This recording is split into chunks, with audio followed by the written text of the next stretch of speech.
Assalamualaikum warahmatullahi wabarakatuh.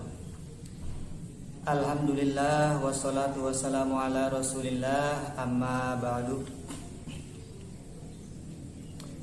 Baiklah teman-teman semuanya, mari kita lanjutkan kajian kita kitab Matan Safinatus Shalat ya, tentang fikih.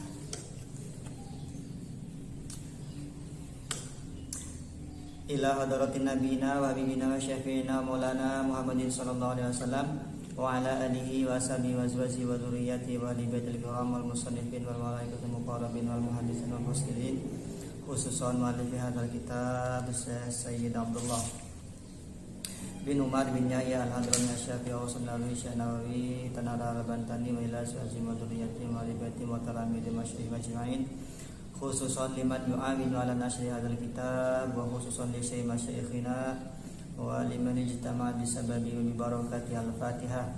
Bismillahirrahmanirrahim. Alhamdulillahirabbil alamin arrahmanir rahim maliki yaumiddin. Iyyaka na'budu wa iyyaka nasta'in ihdinas siratal mustaqim siratal ladzina an'amta 'alaihim.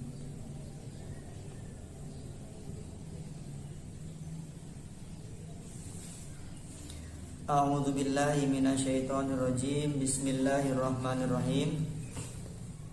Qala al-muallifu rahimahullahu ta'ala wa nafa'ana bihi wa bi ulumihi fid dharain amin amin ya Allah ya rabbal alamin.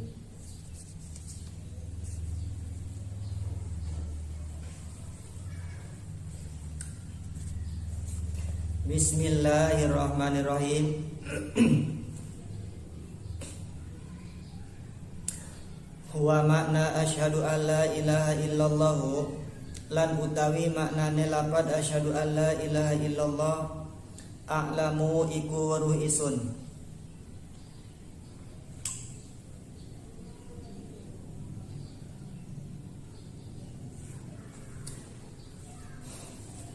wa ataqidu lan nekadaken isun lan ngeyakinaken isun biqalbi ing dalam hati isun wa ubayyinu lan ngejelasaken isun li ghairi kedua selain isun an ing sunai kelakuan la ma'buda iku ora ana kang den sembah iku maujud bihakin kelawan hak fil wujudi ing dalam anane illallahu angin Allah.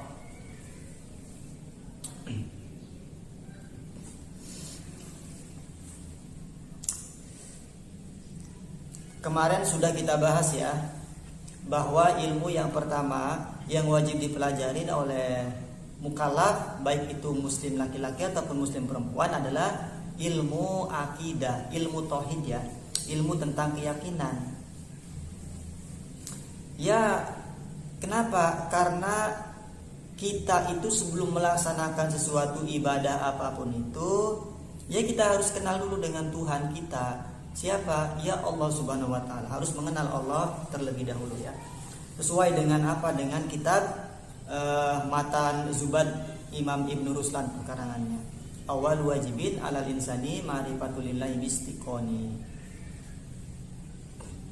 Ini ilmu fardu ain ya, wajib bagi setiap mukallaf, bukan fardu kifayah. Jadi setiap orang muslim itu dia harus mempelajari ilmu-ilmu ini, ilmu akidah ini, ilmu tauhid ini.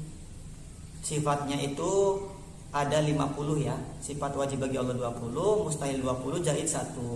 Kemudian bagi Rasul itu 4 sifat wajibnya, kemudian mustahil 4, kemudian jaiznya 1. Totalnya 50 akidah ya. Itu akidah Ahlus Sunnah wal Jamaah yang wajib diketahui oleh setiap orang muslim.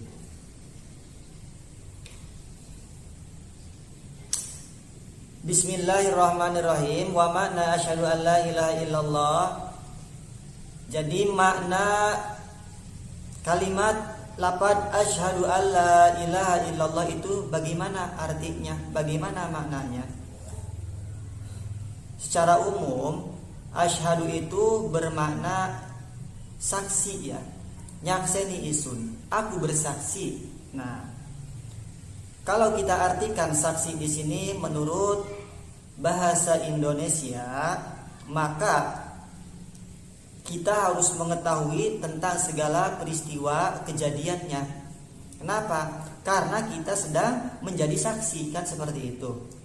Misalnya kita menjadi saksi atas peristiwa kecelakaan. Nah, kita harus tahu kapan kecelakaannya, kemudian ada berapa korbannya, tanggal berapa, hari apa, dan seterusnya. Nah, itu saksi. Tapi kalau di sini maknanya bukan hanya sekedar bersaksi ya. Kalau sekedar bersaksi itu kurang tepat, kurang lengkap. Jadi makna syahadat yang pertama itu bagaimana? A'lamu wa a'taqidu biqalbi wa ubayyinu li ghairi. Yaitu kita a'lamu harus mengetahui ya, ngeweruhi. Dengan cara apa? Ya dengan cara belajar, cara mengetahuinya. Wa a'taqidu biqalbi, dan juga kita harus meyakini dengan hati kita, dengan sepenuh hati tanpa ragu ya, 100% yakin hati kitanya. Kemudian wa ubayyinu li ghairi, dan juga kita menjelaskan kepada selain kita. Kita berikrar sehingga orang-orang tersebut itu mengetahui ya maksud kita, tujuan kita, ikrar kita. Nah, apa? Allah ma'budu bihaqqin fil wujudi illallah, bahwa tidak ada Tuhan yang wajib disembah kecuali Allah ya. Nah, kalau secara makna ya, Tuhan itu banyak. Ada Tuhan orang Kristen kan, Tuhan orang Buddha, Tuhan orang Hindu dan seterusnya. Itu Tuhan. Tapi Tuhan itu tidak wajib disembah ya. Kecuali satu yang wajib disembah, yaitu adalah Allah. Jadi selain Allah itu bagi mereka disebut Tuhan, bagi mereka ya. Tapi Tuhan-Tuhan mereka ini tidak wajib disembah. Seperti apa? Seperti patung. Bagi mereka Tuhan, iya, bagi mereka. Tapi bagi kita orang yang beragama Islam bukan Tuhan. Kenapa? Karena itu enggak wajib disembah ya. Enggak wajib disembah menurut orang-orang Muslim. Yang wajib disembah itu Tuhan kita adalah Allah Subhanahu wa taala. Jadi kalau menurut saya orang-orang Muslim itu manggil Allah itu jangan Tuhan lah. Kenapa? Karena Tuhan itu banyak. Ada Tuhan orang Kristen, Tuhan orang Buddha kan, Tuhan agama Buddha, agama Kristen, ada Tuhan-Tuhannya. Nah, maka dari itu untuk mensucikan, maka kita lebih baik memanggil Allah saja, jangan memanggil Tuhan. Nah itu ya, jadi kita itu makna asyhadu alla ilaha illallah itu kita mengetahui dan meyakini dengan sepenuh hati kita 100% tanpa adanya keraguan bahwa tidak ada Tuhan yang wajib disembah, tidak ada Tuhan ya. Tuhan ini banyak. Nah jadi meskipun banyak tapi tidak ada Tuhan yang wajib disembah itu kecuali Allah Subhanahu wa taala. Berarti Tuhan mereka orang Kristen, orang Buddha, orang Hindu, Cina segala macam itu enggak wajib disembah. Itu batil ya, batil. Sia-sia. Kenapa? Karena Tuhan-Tuhan mereka itu ya menurut pandangan kami ya, dia tidak bisa memberikan manfaat, juga tidak bisa memberikan kemadaratan.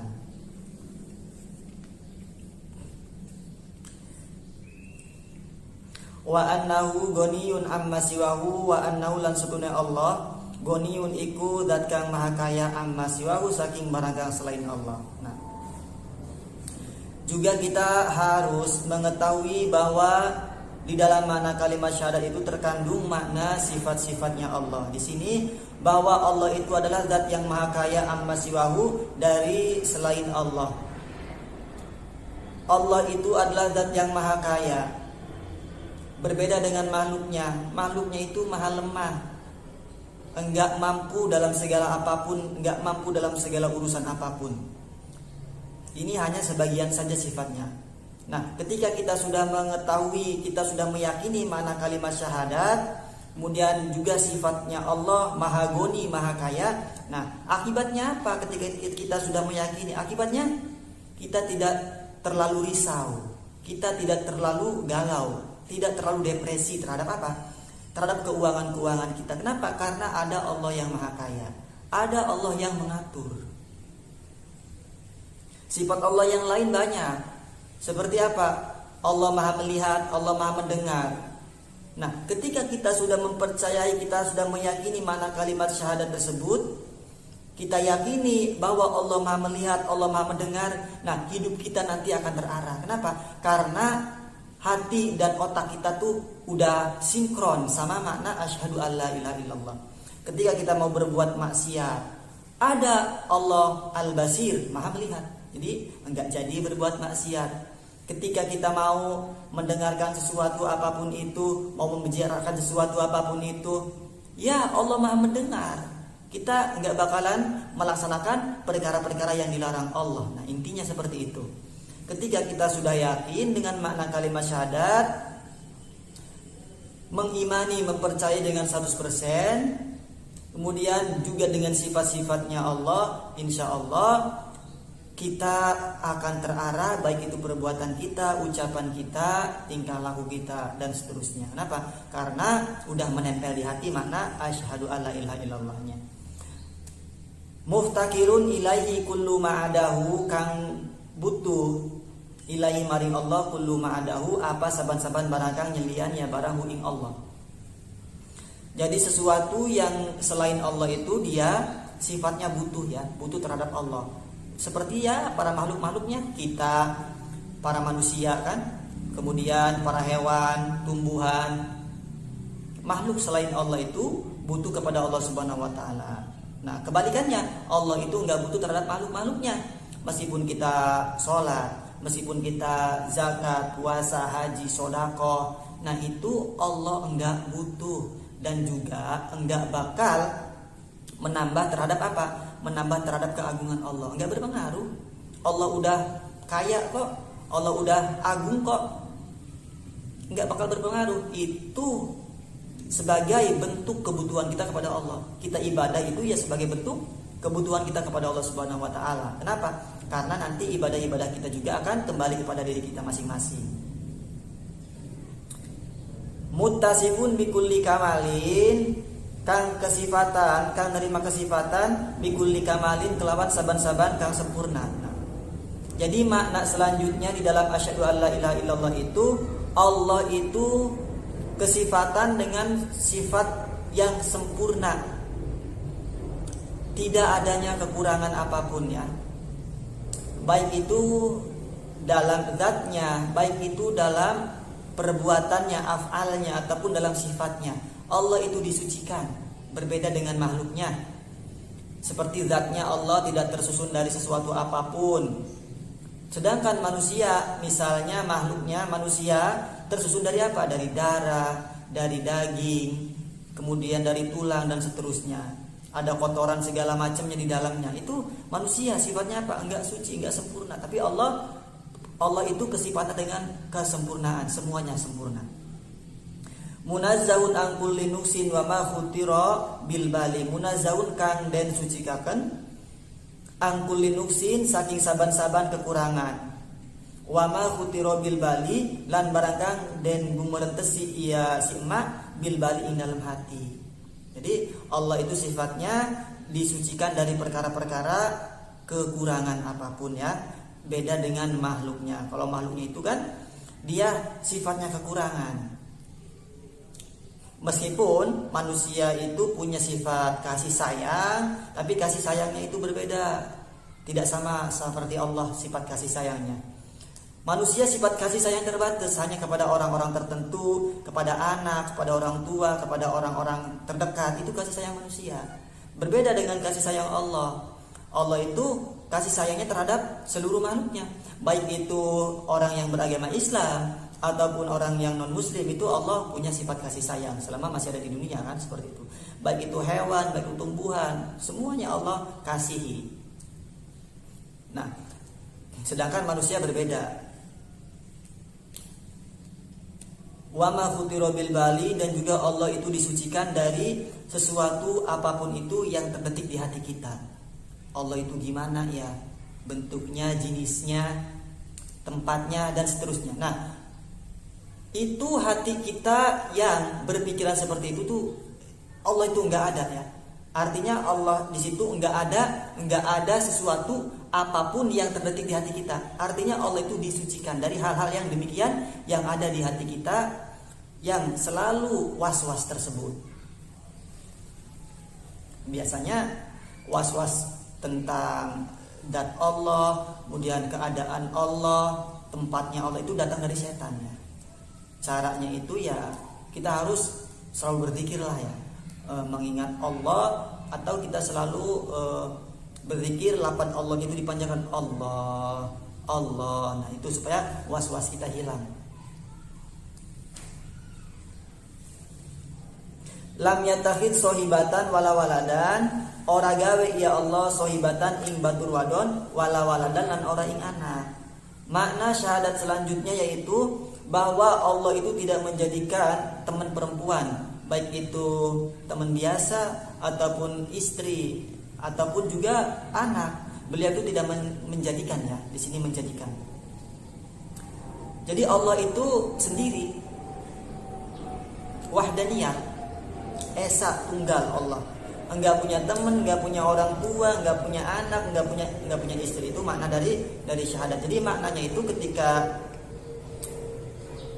dijelasin, ketika dikaji, maknanya dalam ya, bukan hanya sekedar kita bersaksi melalui mulut menetapkan di hati, bukan seperti itu. Tapi kita juga lebih jauh mengetahui sifat-sifatnya ya, sifat-sifat yang 20 wajibnya, mustahilnya dan jaiznya itu. Wala yumasilu lan ora memadai Allah fi dzatin dan zat Allah, wa sifati lan sifat Allah, wa af'ali lan pegawean-pegawean Allah ahadan ing suci. Nah juga Allah itu berbeda dengan makhluknya ya. Sifatnya mumasalatu lil hawadisi, berbeda, baik itu zatnya, baik itu sifat-sifatnya, baik itu af'al-af'alnya. Tidak ada satu makhluk pun yang bisa menyerupai dengan Allah, baik di dalam zatnya, sifatnya ataupun af'alnya. Pokoknya berbeda ya. Itu. Zatnya Allah tidak tersusun dari apapun, manusia tersusun. Sifat Allah maha kuasa, maha kuasanya tanpa batas. Sedangkan manusia kekuasaannya itu ada batasnya. Dia bisa menciptakan sesuatu, ada contohnya. Seperti itu. Nanti sesuatu tersebut itu rusak. Manusia nggak bisa menciptakan nyawa, nggak bisa menciptakan tumbuhan hidup. Dia hanya bisa menciptakan tapi meniru tumbuhan plastik, kan seperti itu. Beda sifat-sifat af'alnya juga. Jadi makna kalimat syahadat itu bukan hanya sekedar bersaksi ya, tapi kita lebih jauh mengetahui sifat-sifat Allah yang 20 sifat wajibnya, kemudian sifat yang 20 mustahilnya, juga sifat satu yang jaiznya ya. Jadi setotalnya itu di lafaz asyhadu alla ilaha illallah itu terkandung di dalamnya ada 41. Sifat wajib Allah 20, sifat mustahilnya 20 dan sifat jaiznya pun 1. Nah, itu makna asyhadu alla ilaha illallah. Ketika makna tersebut sudah menempel di hati kita, sudah menempel di otak kita, nah insya Allah ya, hidup kita itu akan terarah. Kenapa? Karena maknanya udah di hati. Misalnya makna dari sifat Allah Al-Basir, maha melihat, maha mendengar. Ketika kita mau melaksanakan sesuatu yang dilarang, kita ingat, oh ada Allah yang maha melihat, oh ada Allah yang maha mendengar, dan seterusnya seperti itu. Jadi kalau misalnya belum seperti itu, berarti keyakinan kita belum sempurna, syahadat kita belum masuk ke hati kita. Syahadat masyahadat, mengucapkan tapi maksiat maksiat. Berarti apa? Berarti syahadat kita belum sampai masuk ke hati kita ya. Nah, apabila syahadat itu sudah masuk ke hati kita, maka insya Allah kita akan menuruti perintah Allah dan juga kita akan menjauhi larangan Allah.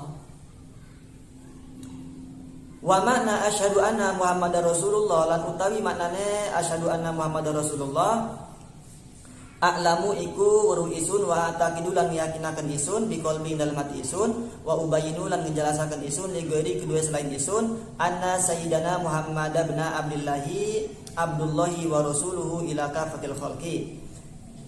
Ing setune Gusti kita nyatane Nabi Muhammad kang anak lanange Abdullahi iku hambane Allah wa Rasulullah ila kafatil khalqi maring seluruh makhluk sekabeh makhluk. Jadi Makna asyhadu anna Muhammadar Rasulullah itu sama seperti di atas ya.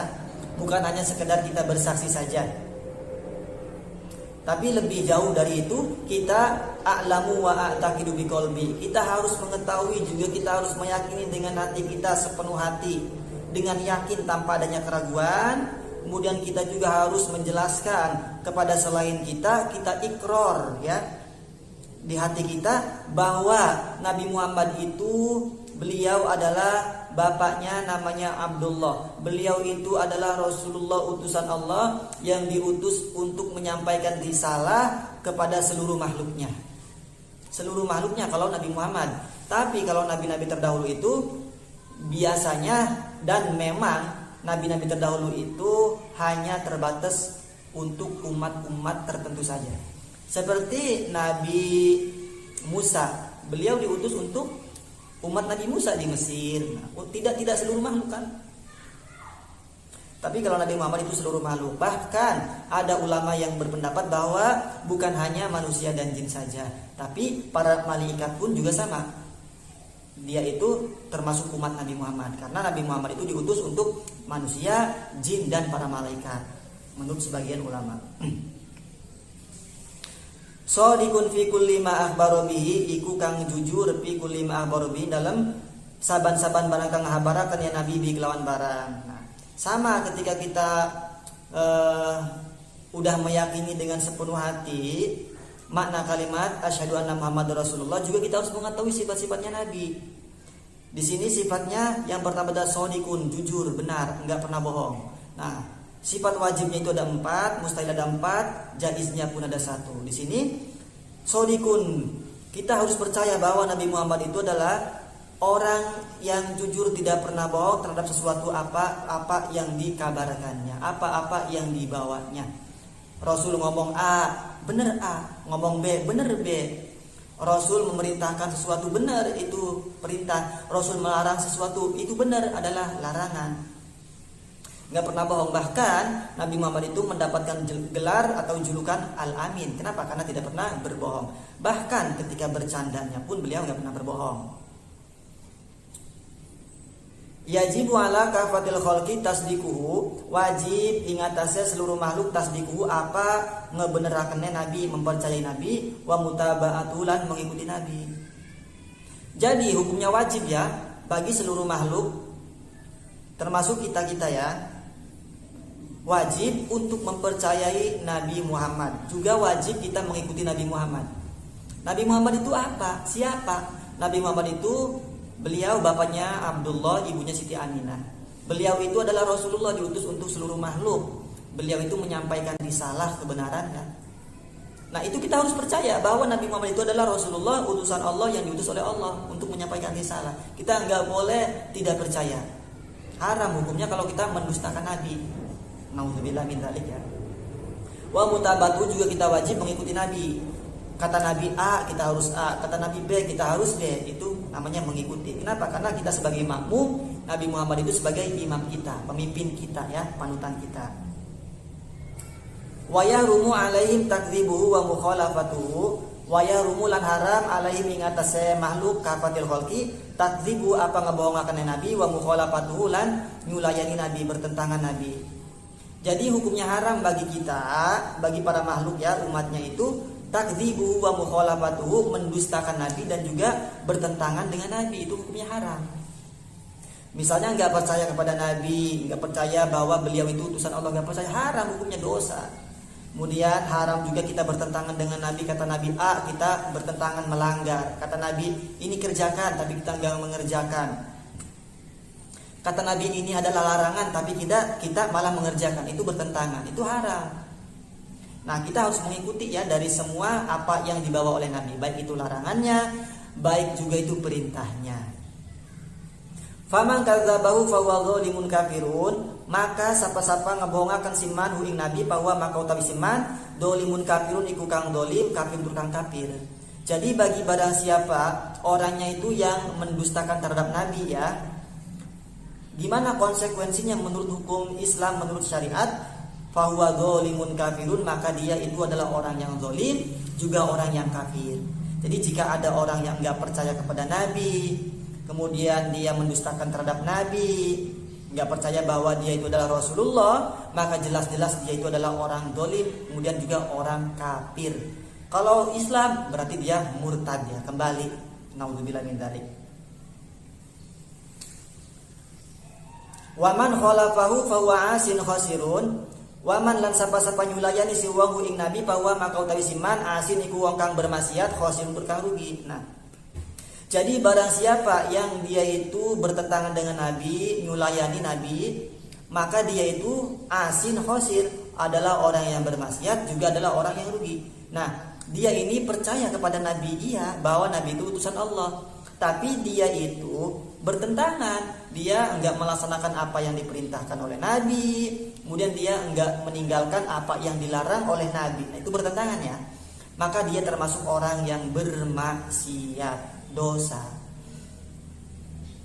Kemudian khosirun, dia juga termasuk orang yang khosir, rugi. Kenapa rugi? Ya kenapa? Karena dia akan mendapat konsekuensi yang akan diberikan oleh Allah Subhanahu wa taala.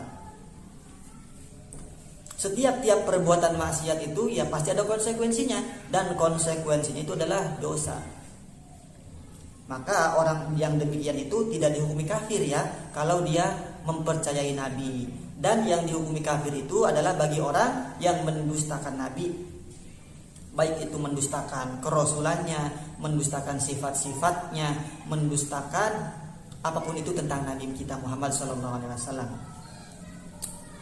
Wafaqanallahu likamali mutaba'atihi, semoga wafaqan taufik na ing kita Allah subhanahu likamali mutaba'ati, kedua sempurnane mengikuti nabi.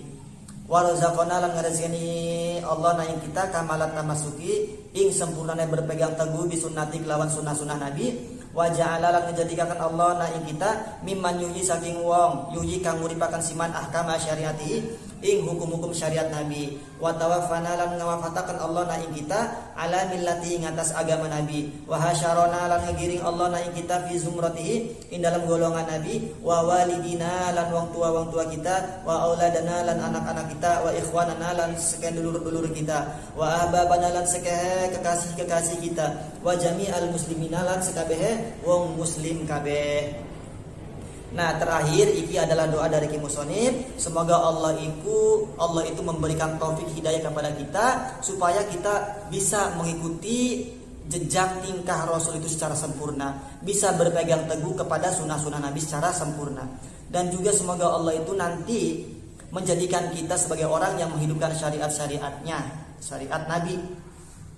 Dan juga doa semoga nanti Allah itu mewafatkan kita dalam agama Nabi, yaitu membawa iman Islam, membawa kalimat syahadat ya, husnul khotimah, amin. Dan juga semoga Allah nanti menggiring kita dalam golongan Nabi, kemudian orang tua kita, anak-anak kita, saudara-saudara kita, kekasih-kekasih kita, dan juga seluruh orang-orang muslim. Nah, ini doa dari Ki Musonib. Doanya beliau pakai jamak nak kita ya. Nah, insya Allah doa dari Ki Musonib itu diijabah, dikabul, karena beliau adalah kekasih Allah, para wali-wali Allah, insya Allah. Kenapa? Karena ketika kita banyak dosa, maka doa kita itu terhambat ya. Maka ketika terhambat kita harus tawasul kepada para salafus soleh, para nabi, para rasul, para kasih-kasih. Nah, itu dengan berkah tawasul insyaallah doa-doa kita itu ya cepat. Nah, itu fungsinya tawasul. Nah, sama Ki Musonib juga seperti itu. Nah, mungkin hanya sampai sini yang dapat saya sampaikan. Mohon maaf bila ada kesalahan dan kekurangan. Semoga apa yang telah kita pelajari bisa bermanfaat, khususnya bagi saya pribadi, juga bagi teman-teman semuanya. Wabillahi taufiq wal hidayah. Wassalamualaikum warahmatullahi wabarakatuh. Jangan lupa bantu syiarkan, share, like, dan subrek. Terima kasih.